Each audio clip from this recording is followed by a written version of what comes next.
not. All right, we'll go ahead and start with questions for the players. Boy at 40.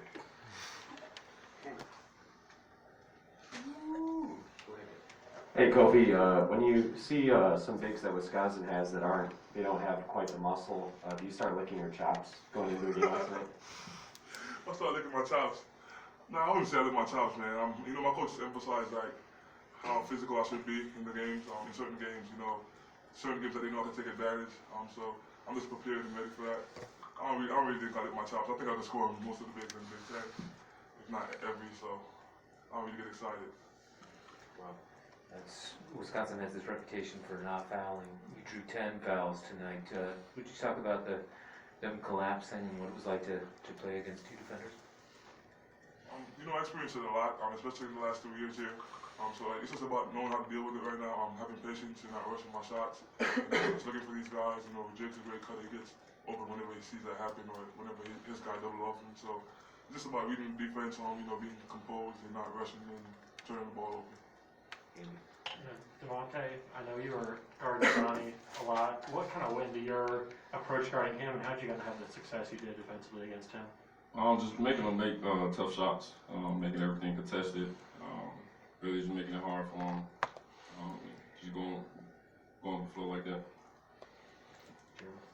Jake, this is two Big Ten Player of the Year candidates kind of going against each other. Johnny with DeMonte limiting him, and Kofi.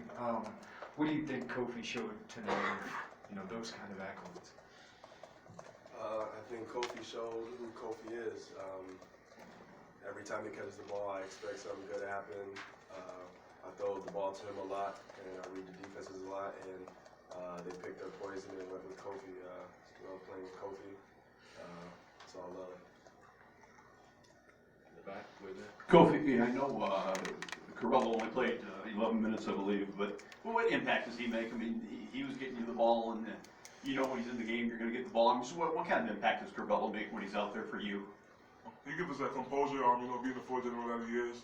Just like reading defense properly, cruising, just doing what he does. He definitely gives us more confidence, with his ball control and his passing. So he just gives us the other edge where he helps us both on defense and offense, where on defense he's so active, he talks, he's in the right spots, So he definitely lifts us a lot. Jake, you got a couple to go down early. Did that help you get in the rhythm for this game, or I guess what would you like to see some of those early threes fall?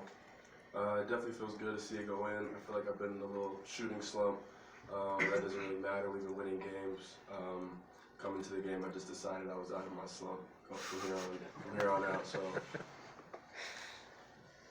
Follow up. How did you decide that and follow it through? I literally just decided. I was talking to Ty, and I told him I was back. I'm good. I'm out of the slump. It's mind control. Power to mind.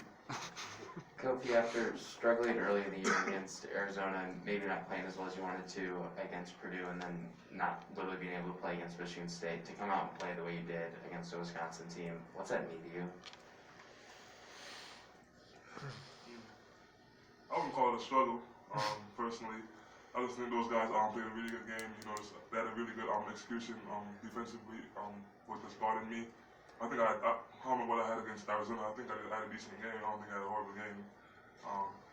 This game means a lot to me because, this game, it was emphasis on this game. When we were both tied for first place, that team is a really good team. They're projected to be a #1 seed in the tournament, so it was just about preparing for what we want to achieve in the future, We want to be in the tournament, we want to win the tournament ultimately. So it was just about preparing right now, making sure that we play the game the right way and we keep growing, So it was really big time that we had that win. Kofi, have you been more active in your post moves when you get the ball in the post because you know the double's coming? It just seems like you've been a little bit more active and a little more sure of yourself when you get that ball. Yeah, that comes with confidence, man. When you played in this league for as long as I did, and you've seen so many different defenses and way in which guys guard you, you just have to be composed, Especially with me, I trust myself that I make the right play. I trust my touch. I work on my game a lot. So it's just about being patient, not forcing anything. I'm trying to make the right reads. I have good shooters like Jake, and they uplift me a lot with just shooting the ball well, so guys can't double as much as they should, you know. So it's just about reading the defense and making the right plays. DeMonte, feels like you guys won 2 games last week in this, 50s. This game, you shut them down in the second half. What are you seeing from your defense, the growth, and what's that mean for you guys moving forward? Just everybody being locked in and paying attention to the scouting report, so we don't have scouting report errors, and everybody holding each other accountable for that. I feel like that's big time growth for us. For Jake and Kofi, what is most impressive about DeMonte? Just his energy, man. Monte's that guy. I keep saying it. He's that guy. He doesn't care about anything else. He's the most selfless guy I know. We're just like selling himself. I'm trying to win and do whatever he can for his teammates. Whether it's taking a charge, whether it's locking up the other team's best defender, best offensive player, and rebounding the ball away at his size. So just the sacrifices that he made, man, it means a lot to us as a team and as friends. That's our brother before anything else. And this is vibe, man. It's a great vibe. He's a great leader and great vibe. You answer? I was gonna say, Monte from Peoria, he does not care. He don't care if something bad happened or something good happened. He gets a tough assignment every night, and he accepts the challenge every night. He plays hard, does all the little things that it takes to win. It's just, brotherhood. So obviously tonight you knew coming in that the winner of this game would take sole possession of first place in the Big Ten. Just can you talk about the crowd despite, the weather and just how loud that student section was tonight? It's a lot of love. Shout out to Illini Nation.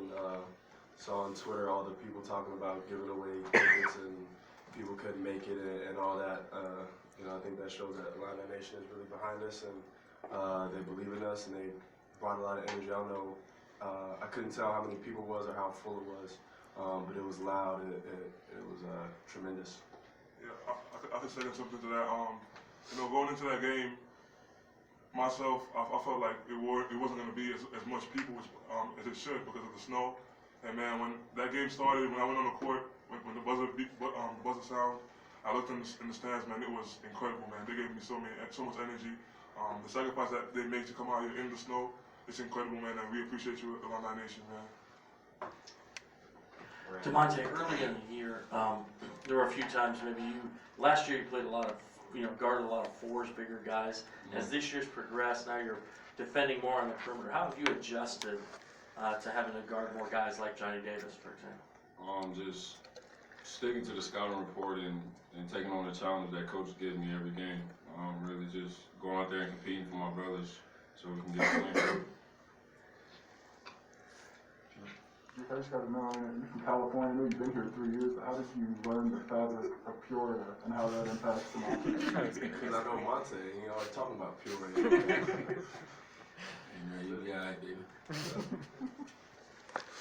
For all three of you guys, after what happened last year with the Big Ten championship, I know that bothered you guys. How much does winning a Big Ten championship mean to you? And now that you're in first place, what's next for all three of you? I would say we worked really hard to stay in first, or to be in first place, and we got to work even harder to stay in first place. Last year we didn't win the regular season. We weren't regular season champs. So first we want that one, and then get back to that Big Ten championship. It's an amazing feeling, to win a championship. And then after that, it's the tournament. So it's just one thing at a time. We got practice tomorrow. Just stacking every day, just building. We know what our goals are. For each of you guys, is there, I know you talked about the next man up all year, but now that you guys are as full health, I think, as you're going to be, is there a lift just knowing that you've got everybody starting to come back in the fold? Yeah, man, it's exciting, I'm coming back for my third year. I just had that in my mind, going through my mind about how stacked this team is and how deep we are, We have really good shooters, we have really good guards, really good bigs. And the first couple months, it's been a struggle with just, keeping the full roster. And now that we have the full roster, I feel like our confidence is going to go through the roof. And right now, we're just going to keep chopping wood and keep getting better as a team and individually. So it's just about growing right now as a team with the full roster that we have. In the way back. Monte, Jake piqued my interest. So what do you tell them about Peoria? What is the scouting report when somebody's never heard of Peoria? How do you describe 309 in Peoria? Tough, man. You're gonna do whatever it takes for us to win, no matter what it is. I be beating up them in the locker room all the time. But yeah, just them, just being tough and just stepping up to the plate and taking on the challenge. You're on the left. Apologies if this has been asked, I was out. But this is mostly for Kofi. You know, you have Steven Crowd, but then you also have Tyler Wall that you have to kind of like double team. Obviously the focus was Steven, but how did you balance like having both of those decent post players? You know, it's about preparation before anything else. Just locking in, watching film, knowing what those guys do, that makes my job way easier. You know personnel, you know that one guy's a shooter, one guy's not really a good shooter. It's not a really good shooter. So just finding my spots, when I can help, when which players on the court, when I can help off, which players need to be up on. Just adjusting when they rotate and come in the game. So it's just about scouting and knowing the personnel. Anything else for the players? All right. Thank you, man. Still snowing outside. Don't know, haven't been out. Kofi, is this the most snow you've ever seen? The most snow? No. Living in New York, you saw more? Yeah, I saw way more than I'm going to make snow angels tomorrow. You a snow fight? Is that the snow fight? Yeah. Hey, there's one on the quad. I saw that. At 2 o'clock. Jake. I got practice tomorrow. California kid says, I'm staying inside. Indiana's coming up.